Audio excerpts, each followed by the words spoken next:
మాజీ ముఖ్యమంత్రి కేసీఆర్ ఎమ్మెల్యేగా ప్రమాణ స్వీకారం ఎప్పుడు అనే సందిగ్ధతకు తెరపడింది. ఆయన ప్రమాణం చేయబోయే తేదీ ఫిక్స్ అయింది. ఫిబ్రవరి 1వ తేదీన గజ్వేల్ ఎమ్మెల్యేగా శాసనసభ స్పీకర్ గడ్డం ప్రసాద్ ఛాంబర్లో ప్రమాణ స్వీకారం చేయనున్నారు. కాగా గత ఏడాది నవంబర్లో తెలంగాణ అసెంబ్లీ ఎన్నికలు జరగగా డిసెంబర్ 3న ఫలితాలు వెలువడ్డాయి. దీంతో ఎన్నికైన ఎమ్మెల్యేలంతా ప్రమాణ స్వీకారం చేసినప్పటికీ కేసీఆర్ ఒక్కరే ప్రమాణ స్వీకారం చేయలేదు. ఎర్రవల్లిలోని తన వ్యవసాయ క్షేత్రంలో కాలుజారి పడిపోవడంతో కేసీఆర్కు గాయమైంది. అనంతరం ఆపరేషన్ చేయించుకున్న కేసీఆర్ విశ్రాంతి తీసుకుంటున్నారు. దీంతో ఆయన ప్రమాణ స్వీకారానికి దూరంగా ఉన్నారు. త్వరలోనే ప్రజాక్షేత్రంలోకి వస్తానని నిన్న పార్టీ నేతలతో సమావేశంలో కేసీఆర్ వెల్లడించారు.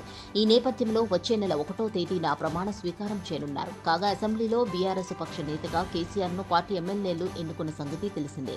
పార్లమెంటు ఎన్నికలు సమీపిస్తూ ఉండటం, నేతలు పక్కదారి చూస్తూ ఉండటం, సీనియర్లు ఎవరికీ నచ్చినట్లు వారు మాట్లాడుతూ ఉండటం, కేడర్లో అయోమయం నెలకొనడం, ఈ వరుస పరిణామాలన్నీ గులాబీ బాసుకు తలనొప్పిగా మారాయి.